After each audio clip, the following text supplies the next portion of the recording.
With arms wide open under the sunlight. Welcome to this place. I'll show you everything. Oh, hey, I didn't see it there.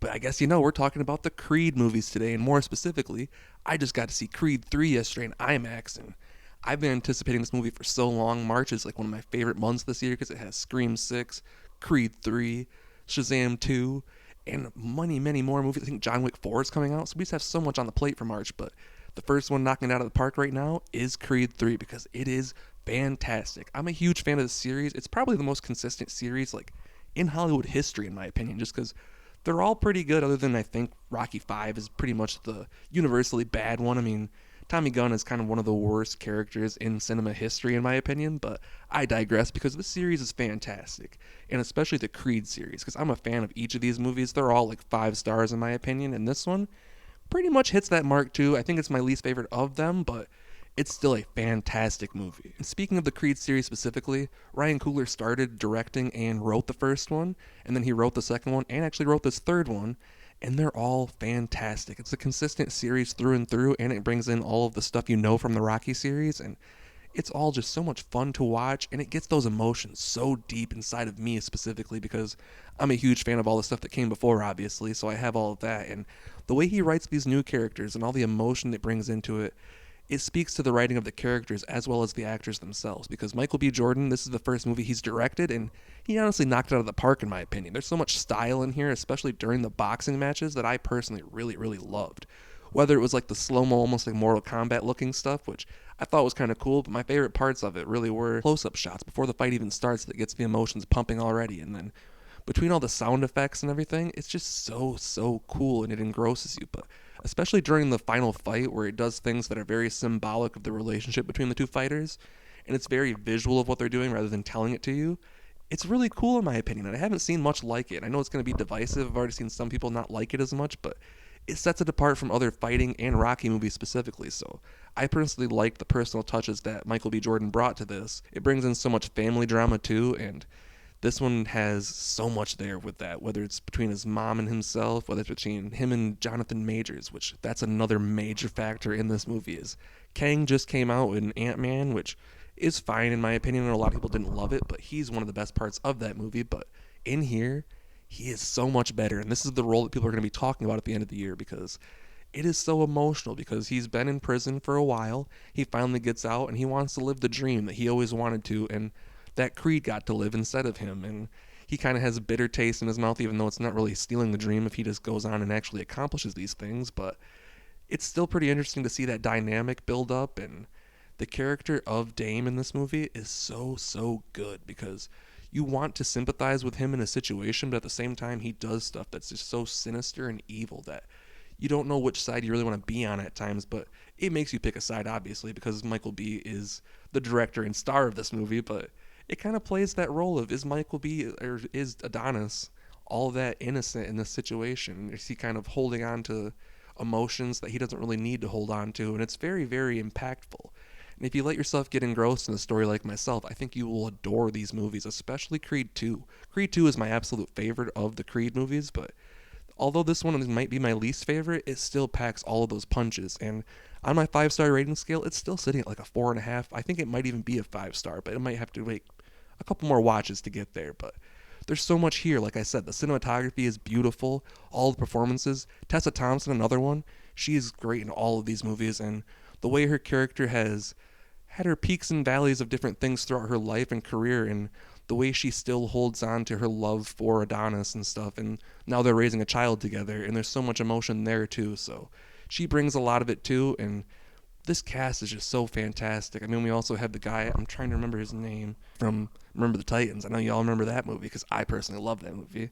Wood Harris. I can't believe I forgot Wood Harris's name, but he's fantastic in all of these movies, and he kind of played the Rocky role in this one, kind of. He plays the side, but he's kind of the emotional grounding for Adonis and kind of trying to keep him level headed so he doesn't think on his emotions too much and just want to fight Dame right away and stuff. So it's pretty interesting because although Rocky's not present in the movie, his presence still is there because they talk about him a little bit. And like I said, Wood Harris kind of steps into that role a little bit more, but I do wish that they would have acknowledged Rocky a little bit more, but that's just me being a hardcore fan. But this is the Creed series. Although it is a franchise connected to Rocky, this is the first one that Rocky wasn't involved in, and although I do miss him, he wasn't really needed for the story. And that's what the best part about it is Michael B got to make this very much his own movies still being in the series, and I think he put a lot of his personal touches on it that made it just that much more impactful for me personally. So let me know your thoughts. I thought it was pretty awesome. Like I said, 4.5 out of 5 stars. It's a fun movie. Go check it out for yourself, and please let me know in the comments. And you know what? I'll give you my little Rocky ranking right now because I did write it down, and I think I'm going to stick to this ranking. 1 second. Starting at the very bottom is Rocky 5, obviously. Not that great. The Tommy character really sucks, and the movie's kind of boring. There's not a whole lot of boxing in it. It's kind of just building up this shitty character you don't really like, so that's definitely at the bottom of the pack. And then after that is Rocky 3.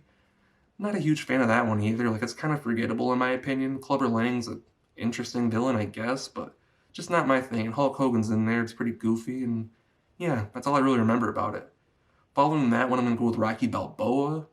It's fine. I still like watching it. Like I said, none of these are really horrible movies, but that one just kind of feels like Old Man Rocky, and I like the Old Man Rocky and the Creed movies a little bit more, so that's why I'm going to sit on that one. And after that, I think I'm going to go with Rocky 4.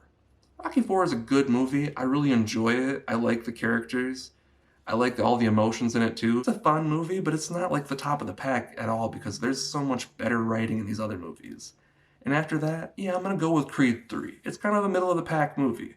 It's not like the best in the series, but it has so much there and it's so detail oriented, and like I said, the emotions really get you amped up, and I had a lot of fun watching it in the theater. So if you can, see it on an IMAX screen too, because I think between the sound and the big screen, it makes for a pretty fun experience. Then after that, I think I'm gonna go with the original Creed. I really like that movie a lot. It was so cool to see in a theater with my dad and brother, and it was just really cool to see all those characters being brought back after so long and introducing the new character of Adonis being Apollo's son. I thought all of it was really cool, and it was written fantastic and directed fantastic by Ryan Coogler, who's gone on to do amazing things after that with the Black Panther series and so much more. Then after that, I think I'm going to go with Rocky 2 because it's a fantastic movie. That's the one where Rocky finally gets the win at the end. I'm sorry for spoilers, I guess, for like a 40-year-old movie, but it's so cool to see him get that redemption arc after he was the bottom of the pack guy. No one knew who he was, and everyone was betting on Apollo to beat him, and he finally got his rematch, and it's just so much fun to see that movie and see him kind of build up into the superstar that Rocky becomes. So that's why it's put there. And then right there next to, honestly, right next to Rocky at the top of the pack, but I'm gonna put it at number 2, is Creed 2. I love this movie. I love that it's like a spiritual sequel to Rocky 4, and we bring back Drago as the character, and his son is now fighting Adonis, and his fighting style is so like menacing and impactful, and it just looks like it's gonna hurt so bad, but Adonis sticks through it, and all the training sequences and the stuff out of the ring in this one just really, really got to me emotionally, and that is honestly one of my favorite movies of all time. Like, I rewatched that one probably more than the original Rocky, but the original Rocky is the #1 movie. It is fantastic. It's what started it all. Sylvester Stallone got an Oscar for writing the script, which is so cool to me. I think people really forget about that sometimes, but Sly's the one that started it all, and he did fantastic. And with Creed 3, you can't go wrong with this. So please let me know in the comments what you thought of it. And if you want to see more from me, write in the comments what you want me to review next, and I will try to get to it as soon as possible. And let's have a chat down there. I respond to everyone I can, so subscribe to the channel too. That'd be dope, and I will see you next time. Maybe even at the movies.